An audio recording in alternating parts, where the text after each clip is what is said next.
Hello students, केम छो मजाમાં? Students, आप में से ऐसे बहुत सारे होंगे जिनको ये प्रॉब्लम आती ही आती है कि हम टेस्ट को एनालाइज कैसे करें, है ना। नीट की प्रिपरेशन के दौरान ये एक बहुत ही कॉमन क्वेश्चन है ना। थ्रू आउट द ईयर आप प्रिपेयर कर रहे हैं, थ्रू आउट द ईयर आप बहुत सारे टेस्ट देते हैं और हर कोई आपको एडवाइस देता है कि जब भी आप टेस्ट दे रहे हैं उसको एनालाइज जरूर करें।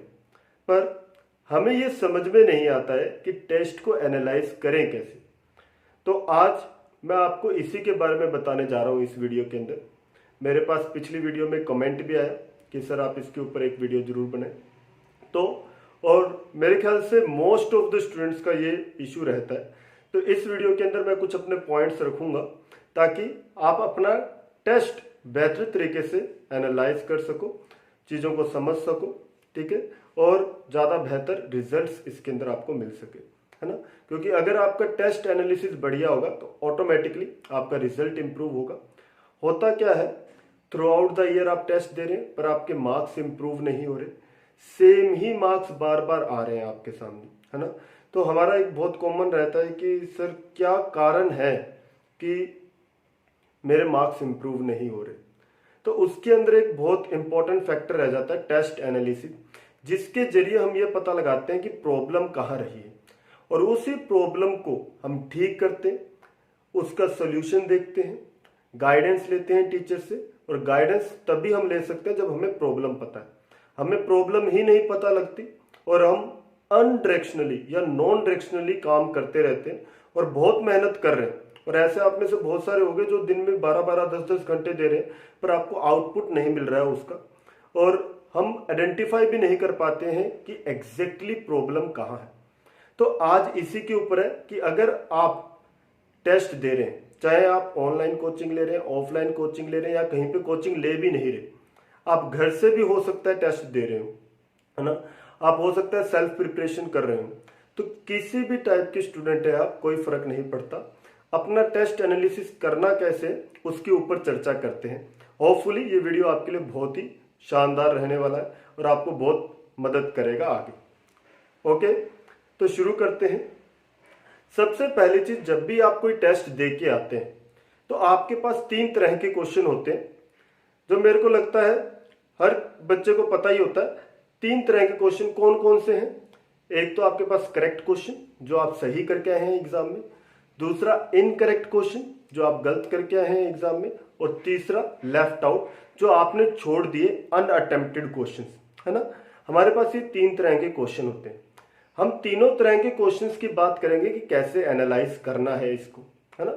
यूजुअली हम क्या करते हैं, इनकरेक्ट क्वेश्चंस के ऊपर ज्यादा फोकस करते हैं, लेफ्ट आउट कुछ क्वेश्चंस के ऊपर अपने देखते हैं, और करेक्ट क्वेश्चंस को यूजुअली हम देखते ही नहीं है और हमें लगता है कि ये तो करेक्ट ही है, इसको देखने की क्या जरूरत है, राइट। तो तीनों तरह के क्वेश्चंस की बात करेंगे। तो सबसे पहले सबसे जो मेन है, सबसे मेन कौन सा रहता है, हम कहते हैं इनकरेक्ट क्वेश्चंस, है ना। इनकरेक्ट क्वेश्चंस भी कई तरीके के क्वेश्चंस होते हैं जो हमारे गलत होते हैं। तो किन किन टाइप के क्वेश्चंस हमारे गलत होते हैं उसी के अकॉर्डिंग देखते हैं, प्रॉब्लम को आइडेंटिफाई करने की कोशिश करते हैं, ठीक है। Problem person to person vary करेगी, तो मैं आपको बताऊंगा किस तरीके की प्रॉब्लम्स आपके सामने आती है और क्या पॉसिबल सॉल्यूशंस हो सकते हैं, या आपको उस प्रॉब्लम को अपने टीचर्स के साथ डिस्कस करना चाहिए, राइट। ओके, तो सबसे पहले अपने क्या करते हैं, एक सिंपल क्वेश्चंस लेते हैं।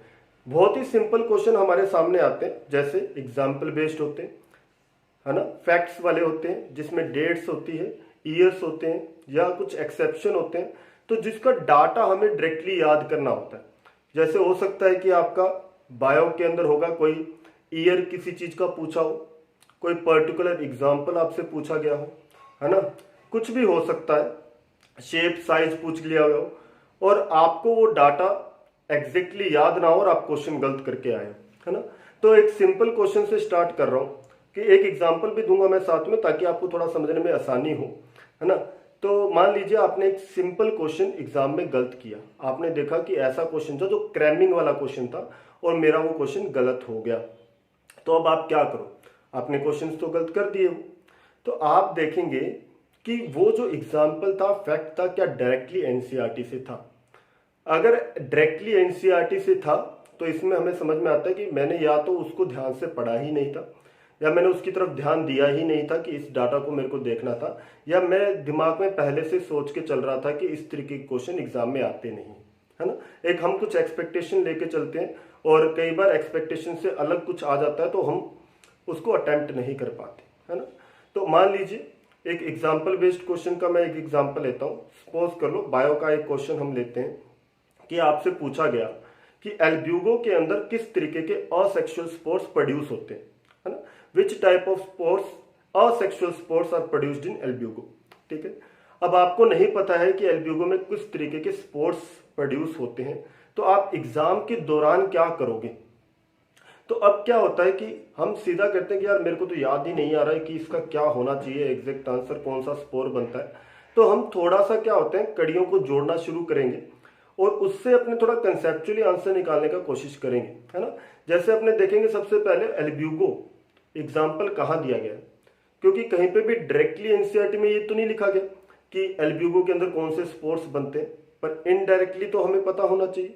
तो हम कड़ियों को जोड़ते हैं तो हम देख रहे हैं कि एल्ब्यूगो कौन से ग्रुप से बिलोंग करता है। हमने देखा कि फंजाई से बिलोंग करता है, ये हम सोच रहे हैं, बुक को खोल के नहीं देख रहे, है ना। तो हमने क्या कर रहे हैं, फंजाई से बिलोंग करता है, ठीक है। फंजाई में कौन से ग्रुप से आ गया, तो हमने बोला फाइकोमाइसिटीज से करता है, ठीक है। फाइकोमाइसिटीज के अंदर फिर किससे करता है, तो यहाँ पे भी हम कहते हैं कि ओमाइसिटीज और जाइगोमाइसिटीज होते हैं, दो ग्रुप होते हैं। तो एल्ब्यूगो किससे बिलोंग करता है, ओमाइसिटीज से या जाइगोमाइसिटीज से। और ओमाइसिटीज में किस तरीके के स्पोर्स बनते हैं और जाइगोमाइसिटीज में किस तरीके के स्पोर्स बनते हैं।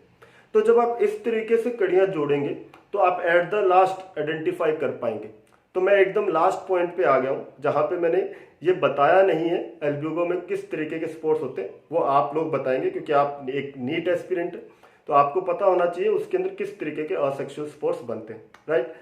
तो मैंने सिर्फ एक क्या है एक लाइन मैप बनाया जिसके थ्रू मैं एक लास्ट पहुंचूंगा कि कौन से ग्रुप में बिलोंग करता है और उस ग्रुप के अंदर किस तरीके के स्पोर्ट्स बनते हैं। उससे मेरे को पता लग गया कि एल्ब्यूगो के अंदर किस तरीके के स्पोर्ट्स बनते हैं, राइट। तो आप इस तरीके से पता लगा सकते हैं। दूसरा, कई बार हमें क्या होता है कि एग्जाम के दौरान एग्जाम्पल्स में बड़ा कंफ्यूजन आ रहा है, डेट्स के अंदर बड़ा कंफ्यूजन आ रहा है। तो उस कंफ्यूजन से बचने के लिए हम क्या करें, स्टार्टिंग से ही जब भी आप कोई चैप्टर पढ़ना शुरू करते हैं तो उसके अंदर जितनी भी ऐसी डेट्स वाली या फैक्ट्स वाली चीजें आती है आप उनको पहले से ही एक अलग से नोटबुक पे या पेज पे लिख के रख लीजिए। तो जब आप उसको अलग से पहले से ही लिख के रखेंगे तो जितने भी कॉमन होते हैं एग्जाम्पल्स जो कई कैटेगरीज के अंदर आ रहे हैं तो उनको आप मार्क कर लीजिए, एक साथ लिख लीजिए ताकि आपको कोई कंफ्यूजन ना हो। जैसे आप बोलेंगे बॉटनी में मॉर्फोलॉजी से कई आ जाते हैं, जूलॉजी से एनिमल किंगडम में आ जाते हैं, है ना। फिजिक्स में यूजुअली आपको कोई एग्जांपल वगैरह इतना कुछ नहीं मिलता है कि बहुत ज़्यादा आप कहेंगे कि डिस्टर्ब करे आपको, है ना, कि इस टाइप के जैसे अपने को बायो में मिल जाते हैं, है ना। केमिस्ट्री में कुछ एक आपके सामने हो सकते हैं, ठीक है। तो आपको क्या करना है, सेम टाइप के एग्जाम्पल्स को एक साथ लिख लेना है ताकि आपके लिए इजी हो जाए और आप जहां जहां पे जैसे जैसे चैप्टर्स को आगे पढ़ते जाते हैं वैसे वैसे उसके अंदर ऐड करते जाइए। जैसे मान लो एक चैप्टर खत्म हो गया और आपके पास उसकी डिटेल्स आ गई, उसके अंदर कौन कौन से एग्जाम्पल है। जब सेकंड चैप्टर पढ़ रहे थे सेम एग्जाम्पल रिपीट हुआ तो आपके दिमाग में स्ट्राइक करेगा यार ये एग्जाम्पल मैंने पहले भी पढ़ा था और ये एग्जाम्पल है कौन सा। तो फिर आपके पास जो लिस्ट होगी आप उसमें चेक करोगे और उसके साथ उस एग्जाम्पल को ऐड कर दोगे तो वहां पे आपकी कंफ्यूजन क्या होगी, क्लियर हो जाएगी। एग्जाम के टाइम पे वो कंफ्यूजन आने के चांसेस बहुत ही फिर कम हो जाते हैं अगर आपने पहले ही उस कंफ्यूजन को क्लियर कर लिया। सिंपल है, ऐसी डेट्स के साथ करना, जो भी ईयर्स आपके एनसीईआरटी में मेंशन होते हैं उन ईयर्स को मेंशन कर लो, है ना। ईयर बेस्ड भी कभी कभार क्वेश्चंस आ जाते हैं। तो ये सिंपल मैं बोल रहा हूं कि एक वन लाइन के अंदर आपके पास क्वेश्चन होता है जिसके 4 ऑप्शन होते हैं जिसमें कंफर्म होता है कि एक ही आंसर होना है। वो अगर क्वेश्चन गलत हो जाए तो हमें क्या करना चाहिए, ठीक है। तो इसके लिए आपको क्या स्ट्रेटेजी में चेंज करना पड़ेगा वो आपको देखना है ना। तो क्या स्ट्रेटेजी में चेंज करना है तो वो मैंने आपके साथ कुछ पॉइंट्स बताए, उसके अकॉर्डिंग आप वर्क कीजिए, राइट। दूसरा, एक मेजर प्रॉब्लम हमारे साथ रहता है, क्या प्रॉब्लम रहता है कि स्टेटमेंट बेस्ड क्वेश्चन हमसे नहीं हो पाते। स्टेटमेंट बेस्ड क्वेश्चन हमसे नहीं हो पाते, हमारे बहुत ज्यादा गलत होते हैं। तो उसके केस में क्या है, गलत हो क्यों रहे हैं, पहले उस प्रॉब्लम को आइडेंटिफाई करते हैं। प्रॉब्लम क्या है, जो स्टेटमेंट बेस्ड क्वेश्चन होता है उसके अंदर यूजली क्या होता है कि हमें लैंग्वेज ही समझनी है कि कहना क्या चाह रहा है, ये लैंग्वेज कहाँ से आ गई ना, ये हमने कहीं पे पढ़ी नहीं, इसमें कुछ ग्रामर के ऐसे वर्ड यूज कर दिए या कुछ ऐसा ऐड कर रखा है जो हमारे समझ के बाहर है ना। यूजली जैसे ग्रामर बोलते हैं या फिर अपने बोलते हैं जो सब्जेक्ट लैंग्वेज ऐसी यूज कर दी जो हमारे समझ में नहीं आ रही, तो हो सकता है लैंग्वेज का इश्यू। दूसरा, एनसीईआरटी का ही स्टेटमेंट था पर हमारे फोकस के बाहर था, हमने उसको ध्यान से देखा ही नहीं था। आपने जब आइडेंटिफाई किया, बाद में जब पेपर आपके हाथ में आएगा आप चेक करोगे कि हाँ ये लाइन तो एनसीईआरटी का ही है, तो आपको ये समझ में आता है कि अगर ये स्टेटमेंट एनसीईआरटी का ही है तो मैंने एनसीईआरटी पढ़ते टाइम गौर नहीं किया, तो अगली बार मेरे को क्या करना है, एनसीईआरटी को थोड़ा सा ध्यान से पढ़ना है ना, कि मेरे को हर एक पॉइंट को क्लियर करते चलना है ताकि ये प्रॉब्लम दोबारा ना आए कि एनसीईआरटी का स्टेटमेंट आ गया और मेरे को पता ही नहीं है कि ये एनसीईआरटी का ही स्टेटमेंट है। कई बार ऐसा होता है। तीसरा, कई बार हमारे पास होता है कि हमने एनसीईआरटी में मार्क किया होता है वो लाइन को, पर पेपर के दौरान हमें याद भी नहीं आता। वो इसलिए क्योंकि हमने उसको मार्क तो कर दिया रीडिंग के टाइम पे, पर हमने उसको इतना इंपॉर्टेंस नहीं दिया या उसको दोबारा से रिवाइज ही नहीं किया था, तो फिर वो हमारे माइंड को स्ट्राइक नहीं करता जल्दी से कि हाँ ऐसा कुछ स्टेटमेंट था। जब हमने फर्स्ट रीडिंग लिया होगा हो सकता है उस टाइम उसको हमने मार्क किया होगा, बाद में हमने दोबारा उसको देखा ही नहीं, तो वो स्टेटमेंट्स हमारे दिमाग से स्किप हो जाते हैं और एग्जाम के टाइम पे हमें याद ही नहीं आते, राइट। तो ये तरीके का प्रॉब्लम यूजुअली हमारे साथ आ जाता है।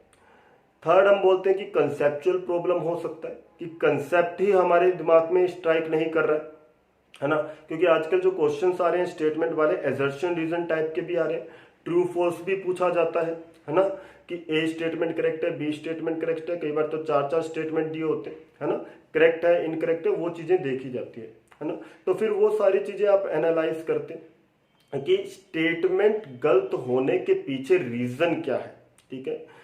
जो पर्टिकुलर रीजन है वो आपको आइडेंटिफाई करना है और उसके अकॉर्डिंग हमें फिर देखना है कि उसके ऊपर काम कैसे करना है। मैं अपने मेथडोलॉजी जो मेरी प्रिपरेशन है उसके अंदर क्या चेंज करूं। देखो, जब भी आप कोई भी क्वेश्चन अटेम्प्ट कर रहे हैं, जब भी कोई क्वेश्चन गलत होता है तो उसके अंदर आपको यही मेजर तौर पे देखना होता है कि गलत होने के पीछे मेजर रीजन क्या है।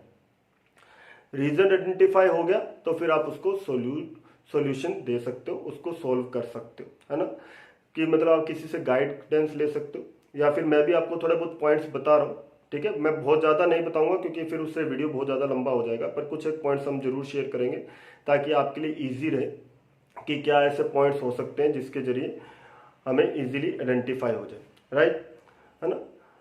उसके बाद हम बात करते हैं numerical based question. Numerical based question bio में यूजुअली कम आते हैं, फिजिक्स के अंदर ज़्यादा आते हैं, फिर केमिस्ट्री के अंदर आते हैं, है ना। न्यूमेरिकल बेस्ड जो क्वेश्चंस होते हैं उसके अंदर किस तरीके की मिस्टेक हो रही है वो क्या आइडेंटिफाई करना है, कि कैलकुलेशन का मिस्टेक हो रहा है, कि आपने मान लो कि जब सोल्व कर रहे थे कैलकुलेशन का मिस्टेक कर दिया, तो कैलकुलेशन में मिस्टेक भी क्या, किस तरीके का मिस्टेक आप कर रहे हैं, कि आप वैल्यूज सही पुट नहीं कर रहे हो, उसके अंदर आपको फॉर्मूला ही याद नहीं आ रहा है ना। तो कैलकुलेशन के अंदर जब आप कर रहे हो कि आपने क्वेश्चन पेपर के अंदर आपने देखा कि वहीं पे ही जहाँ पे क्वेश्चन था सॉल्व किए जा रहे थे वहाँ पे ऑलरेडी 2-3 क्वेश्चन और किए हुए थे, या ऐसा पेज रफ पेज यूज कर रहे हो जहाँ पे ऑलरेडी बहुत सारी कैलकुलेशन की हुई है तो अल्फाबेट्स आपस में ही मिक्स हो गए, है ना, तो उस वजह से कैलकुलेशन मिस्टेक आ रहा है। या आप जब प्रैक्टिस करते थे उस टाइम पे आप कैलकुलेटर का यूज करते थे तो आपकी कैलकुलेशन फास्ट नहीं हो पा रही है, हड़बड़ी में आप गलती कर रहे हो, है ना, सिंपल मल्टीप्लिकेशन भी हड़बड़ी में गलती कर देते हो। तो किस तरीके का कैलकुलेशन मिस्टेक आप कर रहे हो वो आपको देखना है। क्या आप यूनिट्स के अंदर मिस्टेक कर रहे हो सकता है कि जो यूनिट आप फिजिक्स के अंदर केमिस्ट्री के अंदर जैसे मीटर में है, किलोमीटर में है, नैनोमीटर के अंदर है, मिलीमीटर है, माइक्रोमीटर है, ये आप कन्वर्ट नहीं कर पा रहे हो सही से। हो सकता है आपने वहां पे मिस्टेक कर दी हो, जूल को कैलोरी में कन्वर्ट करना भूल गए, डाटा जूल में था निकालना कैलोरी में था, ऐसा हो सकता है ना। तो आप हो सकता है यूनिट्स में मिस्टेक कर रहे हो, तो इसको दूर करने के लिए क्या होता है, जब भी अपने कैलकुलेशन कर रहे होते हैं तो वन ऑफ द मेथड मैं बता रहा हूँ जिसके अंदर आप क्या करो, जहां पे आप अपनी वैल्यू लिख रहे हो तो साथ साथ यूनिट्स भी मेंशन कर दो, ताकि यूनिट्स जब ऊपर नीचे कटती है तो आपके पास एक एग्जैक्ट यूनिट लास्ट में बच जाता है, जिसकी वजह से आपका करेक्ट होने के चांसेस बढ़ जाते हैं, है ना। तो आपको यूनिट्स में इस तरीके के प्रॉब्लम आ सकते हैं, ठीक है। उसके अलावा और क्या प्रॉब्लम हो सकते हैं कि फॉर्मूला ही आपको नहीं पता कहाँ पे अप्लाई होगा। फॉर्मूला याद है, फॉर्मूला आपको याद है, पर आपको ये नहीं पता कि अप्लाई कैसे करना है, उसका एप्लीकेशन नहीं आता। अगर एप्लीकेशन नहीं आता तो क्या करोगे, आपको ये देखना है कि वो फॉर्मूला किन किन कंडीशंस में अप्लाई होता है। आपके लिए जानना बड़ा जरूरी है कि किन किन कंडीशन में कोई भी फॉर्मूला अप्लाई हो रहा है, ठीक है। अगर आपको वो कंडीशंस नहीं पता है तो आप ऑब्वियस सी बात है मिस्टेक्स करेंगे ही करेंगे, है ना। तो आप जब नोट्स बना रहे होते हैं, जब क्वेश्चन सोल्व करते हैं, तो आपको पता लगता रहता है कि ये क्वेश्चन जो है यहाँ पे इस पर्टिकुलर कंडीशन में अप्लाई होगा, इस पर्टिकुलर कंडीशन में होगा, तो वो कंडीशंस वहाँ पे मेंशन करते जाइए, ऑटोमेटिकली आपका क्लियर होता जाएगा, है ना, कि क्या क्या कंडीशन में कौन सा फॉर्मूला लग रहा है। तो ताकि आप जब बाद में रिवाइज करो तब भी आपको ध्यान रहे कि इस फॉर्मूले को इस कंडीशन में ऐसे अप्लाई करना है, तो आपके वो करेक्ट हो जाएंगे। और नेक्स्ट अपने बोल सकते हैं यहाँ पे कि आप मान लो फॉर्मूला भूल ही जाते हो। अगर आप मान लो फॉर्मूला भूल जाते हो तो उस केस में तो इसका मतलब क्या होगा कि आपको फॉर्मूला याद ही नहीं आया। तो इसका मतलब तो ये है ना कि आपने प्रॉपर तरीके से स्टडी किया ही नहीं। आपने अपने जो फिजिक्स के, हम केमिस्ट्री के फॉर्मूलाज बोलते हैं कि वो तो आपको ऐसे मुंह जुबानी याद होने चाहिए, या अगर आप ये जान जाओ कि वो फॉर्मूला ड्राइव कैसे हुआ, कहाँ से निकल के आया, है ना, तब भी आपके लिए इजी हो जाता है। या फिर कुछ बच्चे ऐसे करते हैं यूनिट से भी फॉर्मूला ड्राइव कर लेते हैं या फॉर्मूले से यूनिट भी निकालते हैं, दोनों एक दूसरे के कॉम्प्लीमेंट्री कर सकते हैं, है ना। तो वो चीज़ें भी करते हैं। कुछ बच्चे ऐसे भी हैं कि अप्रोक्सीमेट वैल्यू निकाल के भी कर लेते हैं, पर आजकल कई क्वेश्चंस में देखते हैं कि वैल्यूज में डिफरेंस बहुत कम आता है, तो अप्रोक्सीमेट वैल्यूज आप नहीं निकाल पा रहे। तो ध्यान रखना है कि न्यूमेरिकल वाले क्वेश्चंस के अंदर आप कैसे मिस्टेक कर रहे हैं। हो सकता है कि आप न्यूमेरिकल की लैंग्वेज ही नहीं समझ पा रहे, कि आपके पास जो स्टेटमेंट था उसी को नहीं समझ पाए आप। अगर आप न्यूमेरिकल की स्टेटमेंट को समझ नहीं पाए, आप कैसे कोई वैल्यू अप्लाई करेंगे, आपको ये भी नहीं पता लगेगा मेरे को शुरू कहाँ से करना है ना। तो अगर लैंग्वेज समझ नहीं आ रही है, इसका मतलब आप प्रैक्टिस प्रॉपरली नहीं कर रहे हैं। लैक ऑफ प्रैक्टिस की वजह से वो न्यूमेरिकल जो है कि लैंग्वेज समझ में नहीं आ रही है। तो उस तरीके की प्रॉब्लम्स आपको ज़्यादा लगाने की जरूरत है। तो जहाँ पे भी जिस भी मोड से आप तैयारी कर रहे हैं, अपने टीचर से कंसल्ट कीजिए कि मेरे को इस तरीके के क्वेश्चंस और चाहिए, अगर आपने पहले नहीं लगाए। अदरवाइज आपके पास जो भी मटेरियल है उसके अंदर उस तरीके के क्वेश्चंस को ज़्यादा सोल्व करने की जरूरत है, ताकि वो चीज़ आपकी इम्प्रूव हो जाए, है ना। तो ये सारे थे। इसके अलावा अपने बोल देते हैं कि सिली मिस्टेक्स हो रही है। सिली मिस्टेक्स कौन सी हो रही है ना। कुछ तो मैंने भी ऊपर बात भी की सिली मिस्टेक के अंदर। तो सिली मिस्टेक्स यूजुअली क्या होता है, हम जल्दबाजी में कर देते हैं, है ना, जिसके अंदर अपने बोल देते हैं। अब आपको ये चीज समझना जरूरी है, क्या वो एक्चुअली में सिली मिस्टेक है या नहीं, या सिर्फ हम ऐसे प्रिटेंड कर रहे हैं कि वो एक्चुअली में सिली मिस्टेक ही है ना। तो क्या होता है कि मान लो आपने कोई क्वेश्चन अटेम्प्ट किया, आपने डाटा गलत फिल कर दिया, तो केयरलेसनेस है कि आपने ध्यान से देखा नहीं, इनकरेक्ट करेक्ट आपने ध्यान से देखा नहीं और आपने सीधा ही कर दिया क्वेश्चन को पूरा पढ़ा ही नहीं था। तो ये अगर इस तरीके के आप कर रहे हो तो ये आपकी गलती है, क्योंकि रेगुलरली आप ऐसा रिपीट नहीं करना चाहिए। आपको पता लग गया एक पेपर में जब ऐसा हो रहा है कि मैं क्वेश्चन पूरा नहीं पढ़ रहा हूँ, तो मेरा एक क्वेश्चन गलत हो गया, तो नेक्स्ट टाइम आपको पता होना चाहिए कि मेरे को दोबारा ऐसी गलती नहीं करनी है, मेरे को क्वेश्चन पूरा ही पढ़ना है ना। सिली मिस्टेक्स को अवॉइड, देखो कुछ ना कुछ लक पे भी है, टाइम पे भी है। तो मैं कहूँगा कि जितना मिनिमाइज किया जा सकता है, तो उसके लिए क्या करो, जो भी सिली मिस्टेक्स हो रही है उसको राइट डाउन करो। नेक्स्ट टाइम जब भी आप कोई भी एग्जाम दोगे तो उसके अंदर आपको ध्यान रखना है कि हाँ इस तरीके की मैं मिस्टेक कर देता हूँ। कई बार हम क्या होता है ऑर्डर्स या टेबल्स की भी मिस्टेक करके आते हैं एग्जाम में। ऑर्डर और टेबल को भी आपको ध्यान से देखना है कि जितने भी ऑर्डर्स हैं टेबल से ऑर्डर बनाए जाते हैं। जैसे केमिस्ट्री में है एसपीडीएफ ब्लॉक जो है उनके ऑर्डर्स बनते हैं, तो ऑर्डर्स को भी ध्यान रखो। ऑर्डर को प्रॉपरली आप सीक्वेंस में अरेंज करो पहले से ही, ताकि एग्जाम के टाइम पे डिफिकल्टी ना हो। एक्सेप्शंस का खासकर ध्यान रखो, क्योंकि जहाँ तक हमारे अंदर जो कंफ्यूजन लेके आते हैं वो एक्सेप्शंस ही लेके आते हैं। अगर एक्सेप्शंस आपने कवर अप कर लिया तो मेरे ख्याल से काफ़ी पार्ट आपका कवर अप हो जाएगा, है ना। कैसे आपके आते हैं इलेक्ट्रोनेगेटिविटी के ऑर्डर हो गए, बॉन्ड लेंथ के हो गए, इस तरीके के कई सारे आपके केमिस्ट्री में आते हैं, है ना। मैं कुछ एक ही नाम ले रहा हूँ तो आगे आप समझ जाएंगे, है ना। तो वो सारे आपको कवर अप करने, कम से कम एनसीईआरटी के जो चीज़ें आती है वो तो आपको कवर अप करनी है, क्योंकि मैक्सिमली आपको पता है आपका पेपर एनसीईआरटी बेस्ड ही आता है, तो वो तो आपको कवर करना ही पड़ेगा। राइट, तो हम क्या पता लगा रहे हैं कि क्या रीज़न है कोई भी क्वेश्चन गलत करने के पीछे, क्या रीज़न है। ठीक है, स्टेटमेंट अगर सही से नहीं पढ़ी है उस स्टेटमेंट को पढ़ना है। ठीक है, स्टेटमेंट सही से क्यों नहीं पढ़ी, इसके पीछे भी कुछ ना कुछ रीज़न हो सकता है। क्या रीज़न है कि हम स्टेटमेंट सही नहीं पढ़ रहे। हम क्या करते हैं, पेपर देखा, हम एक्साइटेड हो जाते हैं, अरे पेपर तो बड़ा आसान है, मेरे को तो आता है सारा, अरे फटाफट लगा दूंगा आज तो उस चक्कर में क्या होता है, हम क्वेश्चन को प्रॉपरली पढ़ते नहीं है और वहां पे अपने गलती कर देते हैं। दूसरा, अपने कहाँ गलती कर देते हैं कि सपोज कर लो आप एक्साइटेड नहीं थे, आपको पर आपके दिमाग में एक ये था सबकॉन्शियस माइंड में कि मेरा टाइम शॉर्ट चल रहा है, मेरा पेपर पूरा नहीं हो पाएगा, मेरा पहले भी पेपर नहीं हो पाया था, जल्दी कर पेपर नहीं हो पाएगा। इस टेंशन में आपने उसको क्या कर दिया, गलत कर दिया। टाइम मैनेज नहीं कर पा रहे हो पेपर का, आपको बड़ा ऐसा लगता रहता है कि नहीं यार मेरा तो बायो वाले पोर्शन में मेरा 1 घंटा 10 मिनट लग गया, केमिस्ट्री वाले में यार ये इसमें तो ये भी 1 घंटा खा लेगा, फिजिक्स कैसे होगी मेरी। इस प्रेशर में आप क्या कर रहे हो, क्वेश्चंस को गलत कर रहे हो, है ना। तो मेन मेरा कहने का मतलब यही है कि आपको क्या पता करना है कि क्वेश्चन गलत करने के पीछे रीजंस क्या है, उनका पता लगाना है ना। अब अपने आते हैं जो करेक्ट क्वेश्चंस हैं उसके लिए अपने क्या करें, जो करेक्ट क्वेश्चंस हैं। ठीक है, अब क्या होता है कि जो आपको अच्छे से आता था आपने अटेम्प्ट कर दिया, चलो वो तो ठीक है, पर कुछ क्वेश्चंस ऐसे भी होते हैं जो आप रिस्क लेके ठीक करते हो, तुक्का मार देते हो, तुक्का मार के ठीक हो जाता है, तो फिर कई बार क्या होता है आप दोबारा जाके उसको देखते भी नहीं हो। अब आपने एक बार तुक्का मारा था, क्या वो सेम टाइप का क्वेश्चन अगर दोबारा आ जाए या कुछ चेंज होके आ जाए, आपको दोबारा कंफ्यूजन नहीं होगी। तो थोड़ा सा भी अगर चेंज होके आ गया ना, आप कंफ्यूज हो जाओगे। तो इसलिए वो क्वेश्चन आपको देखने जरूरी है।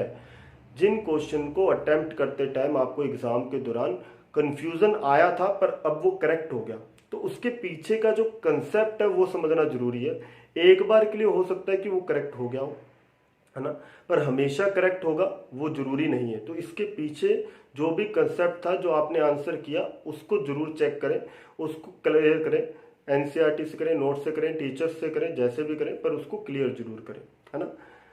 सेकंड चीज हमारे पास आती है जो लेफ्ट आउट क्वेश्चंस है। लेफ्ट आउट क्वेश्चंस हमारे यूजुअली हम देखते हैं सेक्शन बी में, तो हमें सारे क्वेश्चंस अटेम्प्ट नहीं करने होते, तो वहां से कुछ क्वेश्चन लेफ्ट आउट हो जाते हैं।